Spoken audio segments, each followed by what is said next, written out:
you see my bed unmade? That one's the reason. He decided to rub his butt all over my pillowcase, apparently last night. And he's really lucky that I love him because he rubbed crap all over my pillowcase. And I woke up to crap on my pillowcase this morning. Crap on my pillowcase.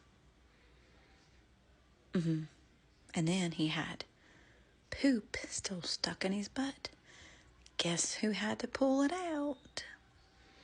Oh, Mom came in for the win.